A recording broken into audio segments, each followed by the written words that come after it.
Awesome. Today, we're looking at how you can learn English with, get this, Friends. Really? Yeah, Friends, the TV show. Oh, wow, that's cool. Using a sitcom. Sitcoms are great for language learning. I've never thought of it like that, but Yeah. that actually makes a lot of sense. Our deep dive today is going to show us all about it. Cool. So our source material seems to be focused on using the first episode of Friends. The pilot. Yeah, to learn English. I love that episode. So many good vocabulary words right off the bat. It really does, like runaway, bride, Shelter. roommate, fiancé. Those are good. Yeah, they really set the scene right. And they're all key to understanding what's going on. Exactly. Like who the characters are and what the show's about. Plus, the source material actually gives us definitions and examples. So it's not just rote memorization, it's like using them in context. Yeah, that's much more helpful. Okay, so I have to bring it up. Rachel Green, bursting into Central Perk in her wedding dress. Oh, iconic. Even if you've never even seen Friends, you've probably heard about this scene. Totally. It's what the show's known for. And it's funny, but it tells us so much about her character, right? Yeah, she's impulsive, maybe a little lost, clearly about to make some big life changes. A real turning point for her. And the source material highlights some great expressions from that scene, too, that learners can use. Right. Like, I left him at the altar. Or, I just had to get out of there. See?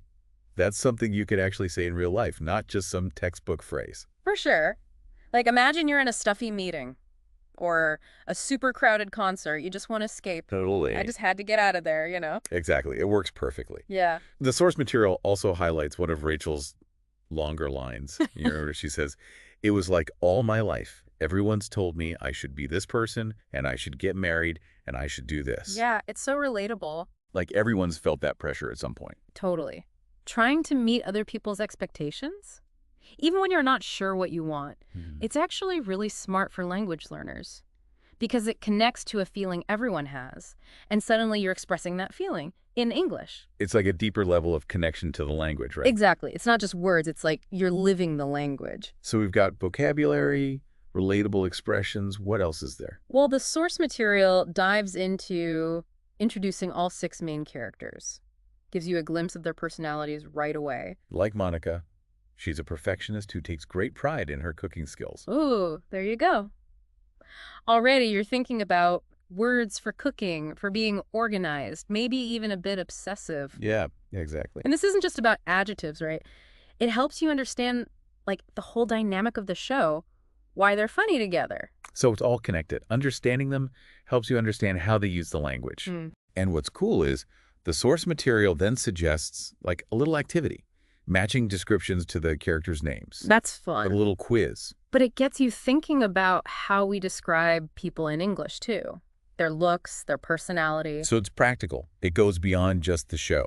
Definitely. Like, think how often you have to describe people in real life. Totally. It's such a useful skill to have. Right. This is where things get interesting. The source material switches gears to talk about language learning techniques. Specific things viewers can do while they're watching Friends. And it all ties back to moments in that first episode. I'm ready to take notes. What's the first technique?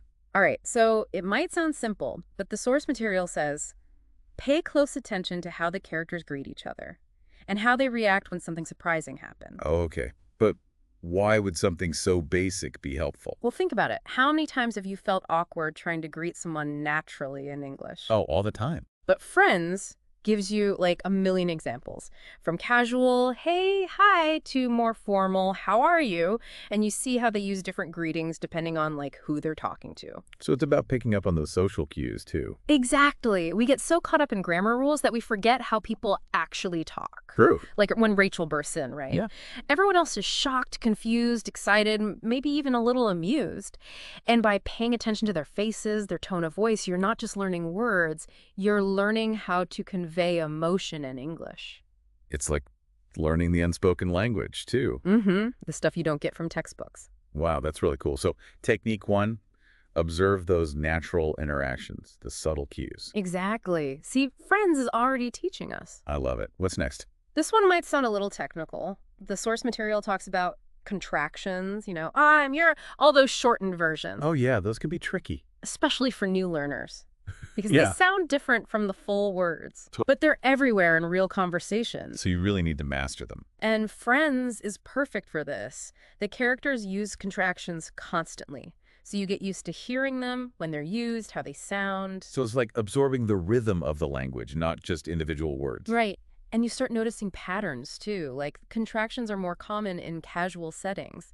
If you're talking to your boss, maybe you use the full words more. Uh-huh. So Friends is a crash course in everyday grammar. But fun. Way more fun than a textbook. Okay, next technique. Ready for this? Subtitles. Ah, subtitles. The language learner's best friend. They're so helpful. First, they help you actually follow along, especially when characters talk fast. Or when there's slang, I don't know. Exactly. And by seeing the words written out, it helps your spelling, your pronunciation. You can even learn new vocabulary, right? Absolutely. Pause the show, look up a word you don't know. I like to write them down in a notebook, like my own little friend's dictionary. That's a great idea, because then you're not just memorizing.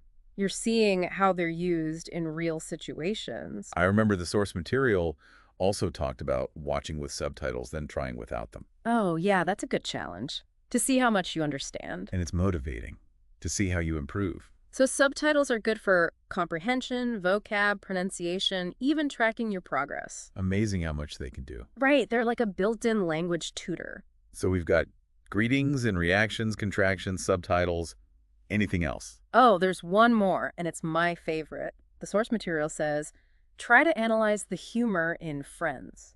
Ooh, now that's interesting. Humor can be so hard to understand in another language. Totally. But that's why it's so good for learning. If you figure out why a joke is funny, you're getting a deeper understanding of the culture, the nuances of English. So it's not just the words, it's the meaning behind them. Exactly. And Friends is perfect for this. All the witty dialogue, the funny situations. It's like a goldmine of humor. It is. But you have to think critically. Engage with the language on a deeper level. I love this technique. But some people might feel intimidated. Like, analyzing humor sounds hard. It can be. But start small, pick a scene you think is really funny, and just try to break it down. What makes it work? Is it the words they use, the timing, their reaction? Like dissecting a joke? Yeah. And you're actively engaging, not just passively watching. It deepens your understanding of the language and the culture. I bet you even start to notice those patterns in other shows or conversations. Totally. You start to get English humor better. So it's about being a more active, analytical viewer, which helps you in all areas of life, not just English. Exactly. So 4 techniques: greetings and reactions, contractions, subtitles, and analyzing the humor. Yep, those are the big ones. This is great. I'm already thinking about how I can use these myself. And remember, it's not just about Friends, right? It's about using these as a starting point. What other English stuff are you interested in? Music, food, whatever. Ooh, I see what you mean. So if someone loves music, they could watch the Friends episodes about Phoebe's songs. Exactly. And then go deeper. Learn music vocab, listen to American music, maybe even try writing a song in English. That's so cool. It's about finding those connections, right? Make language learning fun and personal. So Friends is a starting point for a whole journey. It is. We've covered so much just from looking at this one sitcom: vocabulary, expressions, characters, and practical techniques. It's more than a show. It's a language learning resource. And it reminds us that learning can happen anywhere, even while you're laughing at a funny show. Right.